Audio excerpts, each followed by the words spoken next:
ఓం నమ శివాయ. హర మహాదేవ శంభో శంకర. అందరికీ నమస్తే. అందరూ కూడా భగవాన్ అనుగ్రహంతో అందరము బాగుండాలని మనసారా భగవాన్ ప్రార్థిస్తూ ఉన్నాను. ఈ రోజున శ్రీ శివ మహాపురాణంలోని కైలాస సంహిత గురించి మనము విందాము. ద్విజులు వేదములచే కొనియాడబడిన యాగములు, వ్రతములు, ఉపాసాది నియమములతో ఏ మన్మధురుపుడైన శంకరుని తిరియుదరో అతని హృదయానికి అత్యంత ప్రియమైనదేదో తెలుసా? లింగార్చనయే. దాని చేతని ఈశ్వరుడు అఖిల మోహాన్ని ధ్వంసమనర్చి జ్ఞానమిచ్చేది. నమశివాయ సాంబాయ సగణాయ సోనవే ప్రధాన పురుషేశాయ సర్గ సిద్ధ్యంత హేతవే. ప్రకృతికి పురుషునికి కూడా నియంతమైన భగవంతుడు సృష్టి పాలన సంహార కారణమగు పార్వతీ సమేతుడైన పరమేశ్వరునికి ఆయన పార్షదులు పుత్రులతో సహా ప్రణామములు. సౌనకాది మహామునులు ఇలా అడిగారు. మహాప్రవాచకోత్తముని శ్రోతమునింద్ర, మా పూర్వ పుణ్యం కొద్దీ మీ అమృతధారల వద్ద అనేకాఖ్యానములతో యుక్తమైన పరమ మనోహర సంహిత ఉమా సమేతని విని తరించాం. ఇప్పుడు తమరు మాకు శివతత్వాన్ని జ్ఞానాన్ని పెంపొందించే కైలాస సంహితను వర్ణించి చెప్పండి. ఋషులకు అప్పటికే దీనికి సంబంధించిన విషయ పరిజ్ఞానం ఉంది. అందుకే సౌనికుడు ఇలా కొన్ని ప్రత్యేకాంశాలను వినగోరాడు. మహాబాగా, మా పాలిటి వేదవ్యాస సూత మహర్షి, మీరే మా సర్వశ్రేష్ఠ గురువు. మీ వాత్సల్యము మా పట్ల ఏ స్థాయిలో ఉందో మాకు తెలుసు. మేము శ్రద్ధాలువమైతే మీరు పరమదయాలు. గురుదేవ, విరజా హోమ సమయంలో ముందుగా మీరు ప్రాసంగికంగా వామదేవుని మతాన్ని పేర్కొన్నారు. ఇప్పుడు మాకు దానిని సంపూర్ణంగా తెలుసుకోవాలని ఉంది. దయచేసి బోధించండి. ఋషులు మాటల విని ఆనందంతో రోమాంచం కలిగింది సూత మహర్షికి.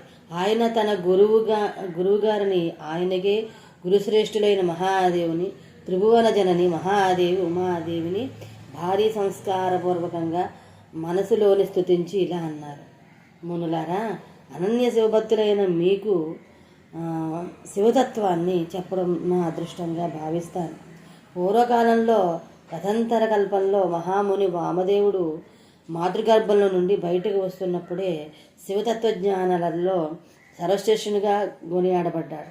ఆ మహనీయుడు వేదాలను, ఆగమాలను, పురాణాలను, అన్య వైదిక శాస్త్రాలను, తాత్విక మూల అర్థాలను తెలుసుకుంటూ చిన్నప్పుడే అధ్యయనం చేసి వేశాడు.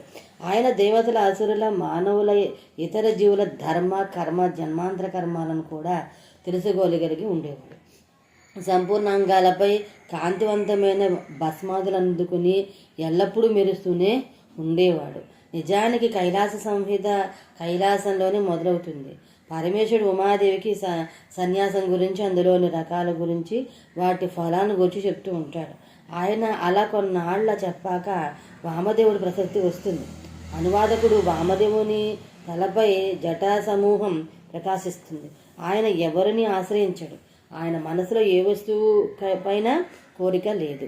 శీతోష్ణాద ద్వంద్వాలను దాటిపోయి అహంకార శూన్యుడై దిగంబరుడై ఆ మహాజ్ఞాని మహాత్ముడునగు ఆ సన్యాసేంద్రుడు పరమేశ్వరునితో సమానమైన జ్ఞానము గలవాడై తిరుగుచుండేవాడు. ఆయనను గూర్చి విని ఎక్కడెక్కడి నుండో మహామునులు, అఖిల విద్యాపారంగతులు, మహాజ్ఞానులు మరింత జ్ఞానం కోసం ఆయన శిష్యులుగా మారడం కోసం వచ్చేవారు.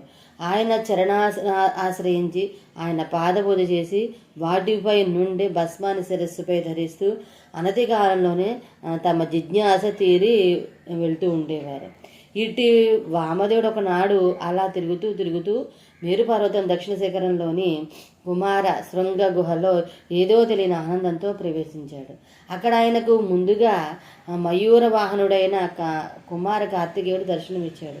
మయూర వాహనుడు శివపుత్రుడు, జ్ఞానమయుడు, సమస్త అసుర నాసికుడు, సర్వదేవ వందితుడగు ఆయన పక్కనే ఆయన శక్తిభూత దేవసేన గజావల్లి కూడా దర్శనమిచ్చింది. అక్కడ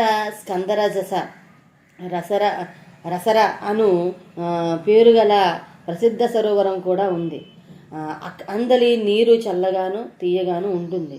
ఆ పవిత్ర జలాల స్నానం చేసి మరలి వచ్చి వామదేవుడు ఉదయ సూర్యుని వల్ల వెలిగిపోతూ ఉన్న స్వామికి సాష్టాంగ ప్రణామం గావించి ఇలా ప్రార్థించాడు. ప్రణవ వాచ్యార్థవని ప్రణవార్థ ప్రతిపాదకుడు ప్రణవాక్షర రూప బీజయుక్తుడు ప్రణవ రూపుడగు ఓ కార్తికేయ స్వామి, నీకు పలుమార్లు శతకోటి వందనాలు. ఓం నమః ప్రణవార్థాయ ప్రణవార్థ విధాయినే ప్రణవాక్షర బీజాయ ప్రణవాయ నమో నమః. వేదాంతార్థ స్వరూపాయ వేదాంతార్థ విధాయినే వేదాంతార్థ విధే నిత్యం విదితాయ నమో నమః.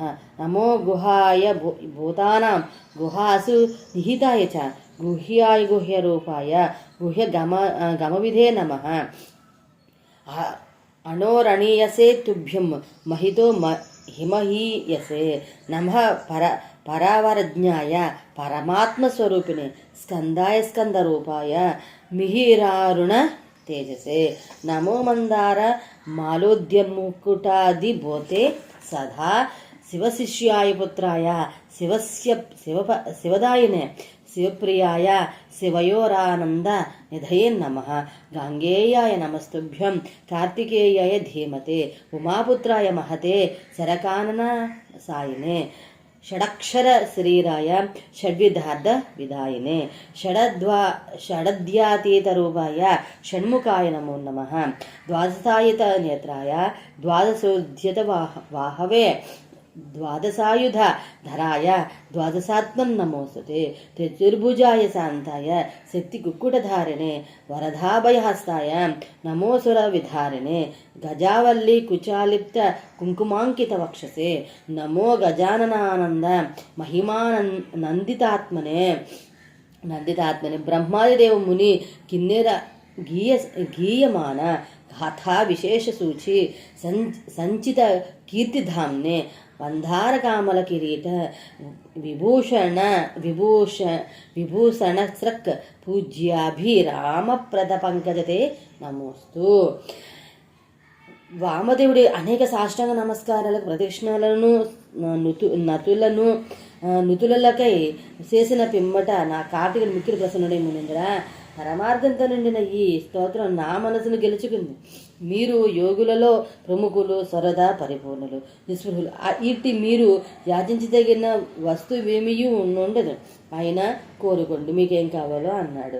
భగవాన్ ఏది మా మీది ప్రేమ కొద్దీ తల్లి బిడ్డను పొడిగినట్లు నన్ను మెచ్చుకుంటున్నారు కానీ నేనాగెంతనంత నా జ్ఞానం ఎంత.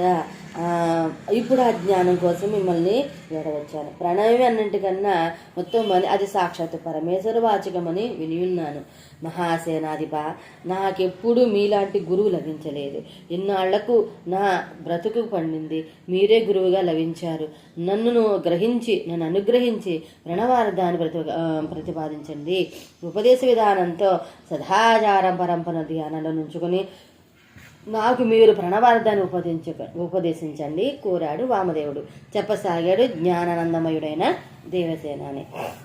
మునీంద్ర, ప్రణవాచార్థము సాక్షాత్ పరమేశ్వరుడే. శాస్త్రముల చేత వాటి విజ్ఞానం భావించబడుతూ ఉన్న భ్రమ చేత మోహితులైన వారు మహాపండితులైతే కాగలుతున్నారు కానీ పరమేశ్వరుడు అతి విచిత్రమాయా వారిని పరమార్థం నుండి వంచితులను చేస్తుంది. యతో వాచో నివర్తంతే అప్రాప్య మనసా సహ ఆనందం యస్య వై విద్యాన బిభేతి కుతర్చన యస్మాద్గజిదం సర్వం విశ్విధ్రపూర్వకం సహ భూతేంద్రియాగ్రమై ప్రథమం సంప్రసూయతే న సంప్రసూయతే యో వై కుతచ్చన కదాచన యస్మిన్న భాసతే విద్యున్న చ సూర్యో న చంద్రమాః యస్య భాసో విభాదేధం జగత్సర్వం సమంతతః సర్వేశ్వర్యేణ్య సంపన్నో నామ్న సర్వేశ్వర స్వయం. సామాన్యులకు కూడా సులభంగా లభించే ఆ శివస్వామికి 5 ముఖములు, 10 భుజాలు, 15 నేత్రాలు ఉంటాయి. ఆయన శరీరమే ఈశానాది మహామంత్రాలు. ఈశాన మంత్రము ఆయన ముకుట మండిత మస్తకం. తత్పురుష మంత్రము.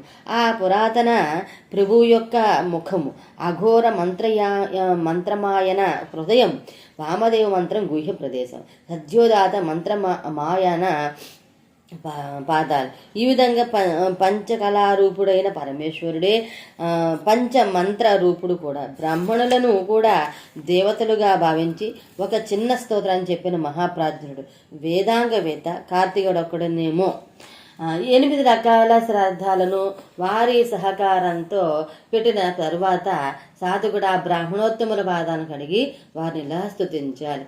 సమస్త సంపస్తమావాతి విహేతవ సముస్థిత పత్కుల ధూమకేతవ అపార సంసార సముద్ర సేతవ పునంతు మాం బ్రాహ్మణ పాదరేణవ ఆపద్భువ ధ్వాంత సహస్రభావన బాణవ సామి హితార్థాత్ ప్రణాం కామధేనవ సమస్త తీర్థంబు పవిత్రమూర్తయో రక్షంతు మాం బ్రాహ్మణ పాద పాంసవ.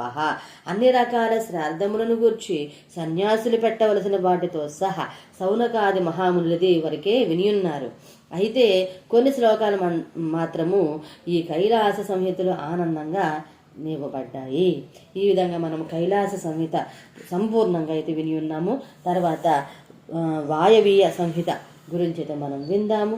అంతవరకు స్వస్తి. ఆ భగవాన్ యొక్క అనుగ్రహం మనందరిపైన ఉండాలని కోరుకుంటూ ఉన్నాను. సర్వేజన శుభం సమస్త మంగళాని భవంతు. స్వస్తి. హర హర మహాదేవ శంభో.